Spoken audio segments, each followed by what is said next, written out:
This is day one, scene one, FitPro-X TV. We're going to be putting out videos every week on our YouTube channel, FitPro-X TV. The idea is we're going to be giving an insight into the behind the scenes of the fitness industry, fitness education, all things fitness. We're going to be coming to a gym near you, a high street near you, asking questions, finding things out from the general public, finding things out from fitness professionals, anything to do with fitness.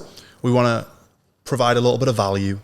Started as a professional footballer when I left school, and from there just working in shop work for a while, realised I had made a big mistake and then diverted back, done a degree to be a teacher, hated it, ended up in the NHS as a health and wellbeing champion, and then that's when I fell in love with the whole industry, to deliver obesity programs to families, and then decided I wanted to do it by myself, and by doing that I would help more people. Worked for the NHS, how was that? Great, rewarding job, a lot of red tape. I was stuck behind a desk a lot of the time. I felt like I was doing more courses on basic health and safety and safe lifting at work than I was helping the public, but it gave us a really good grounding, put me through my public health masters. I've seen you move a few bits of equipment, and I always thought you had really good technique whenever you've done that, really straight back. Do you reckon that's where it comes from? I think it is. Give us really good grounding. I started with James, with you in the fitness industry, studying sport and exercise science at college.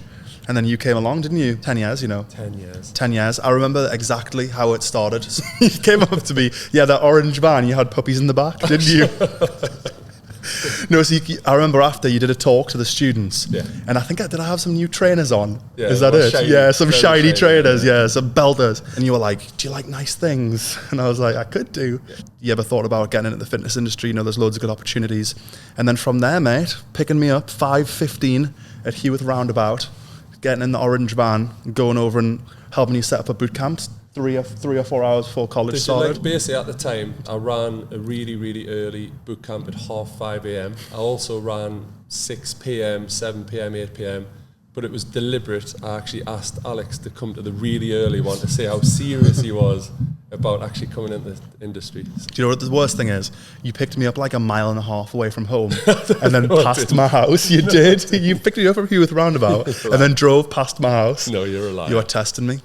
You were testing me and it worked. Do you reckon that's a good thing to tell people, that like those hours, those unsocial hours, are like part and parcel with the fitness industry? Or has it all changed now, all online? It's good to give people that experience, because I think a lot of people come into the personal training industry thinking it's all bells and whistles and everything's perfect and shiny, and I think it's really important to say, like, it's like any other job. You've got your great elements, you've got your tough elements, you've got your tricky hours, especially when you first start. When you're first starting, down the line, when you're more experienced and you're very popular as a trainer, you can almost pick your hours. I've picked my own hours. When you're starting out, I think it's good. It's almost like when I was a footballer, I started as an apprentice footballer, and you were basically looking after the pros, cleaning their boots, picking the underwear up on match day. You got to do the graveyard shift. You've got to start there, and then that builds you up, and it gives you a good grounding. It's like anything though, isn't it? Like, people think that it's probably glamorous to be a DJ, but all DJs start on that fucking 1 till 3 a.m. slot when no one's listening. Do what you want. Fantastic. Mate. Do what you want, mate, on here. I've heard it's the same in porn, you know. Right. I've heard they have to shag old women and stuff when they get out. That's God's honest truth. I was speaking to a guy and he said, this really changed. Saying when you first get started. The fact that Cedric could swear, you took it on a level. You just took it next level. Take it to the next level. That's what it's all about. No, so apparently you have to start off with some like real not good ones before they let you in on the blue chip. Okay. Right. The blue chip ones, you got to do your fucking. So everything's the same, really. Everything's the same, yeah. Whether how you've made an analogy out of that. That's unbelievable. It was on my mind. What's the next question? How has your personal fitness journey influenced the way you approach helping others with their fitness goals? Well, first of all, I started training people as if they were athletes because I liked that sort of training. So kind of S&C training, because it's just what I'd known from basketball. So people like Bundy, so Chris Bundy, he'd done a lot of training with me when I was at Tyne Met. Did you enjoy all that? Yeah, the S&C stuff, really loved it. A few people when I was at Gateshead College doing like S&C training with me. So the first introduction at the gym that I had was that sort of stuff. So I kind of carried that forward because I knew you could get in good shape training like that. When I started training with you, I used to take the warm-ups and the cool-downs, and then you also got me doing the abs with people. So I got into doing like a lot of core training and stuff like that. I was kind of the core specialist for a little bit. So I'd say that I try to train people how I like to train. And then as I got more knowledgeable as a fitness professional, I started learning to train people relative to their goals and things like that. But I think you've got to start off with what you know, because you can give conviction on that. Yeah, if you know something, like if you've come from a boxing background, mix some box exercise in there. Do you know what I mean? Yeah. Something that you're really confident with and comfortable with, and then it'll just get into a nice flow. And then eventually, once you've had loads of different clients from loads of different backgrounds, you can start being like, right, you're at this stage in your fitness journey, you're similar to somebody else. I know how to train you. Yeah.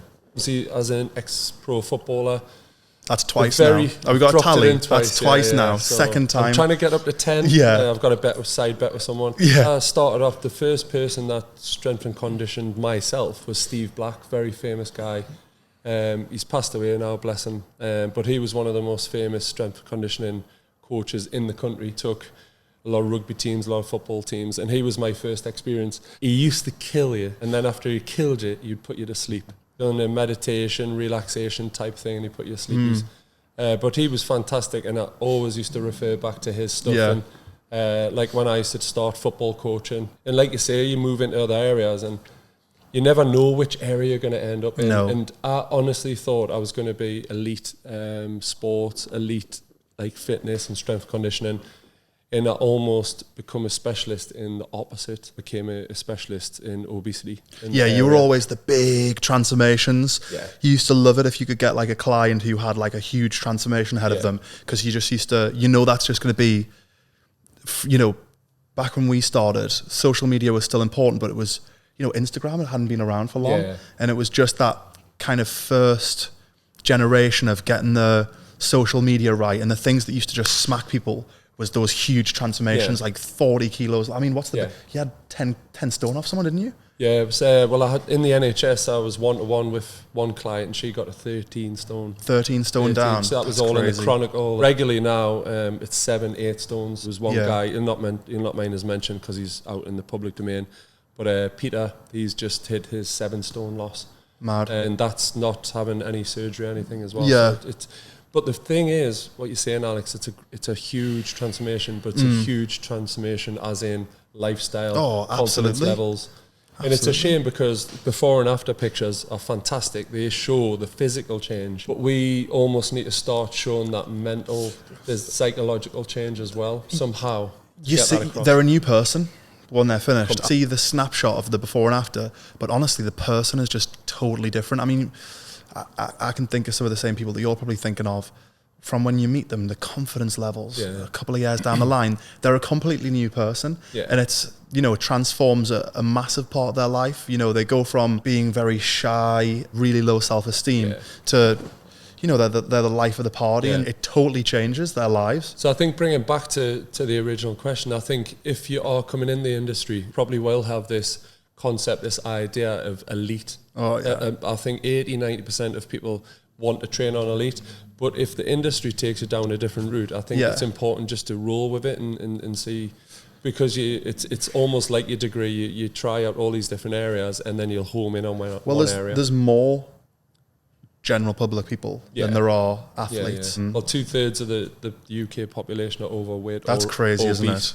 That is crazy, isn't it, when you think about it? Who's going to be... Compared to elite, how many elite athletes on this country? Yeah, and realistically, a lot of elite athletes will have strength and conditioning programs and stuff, so...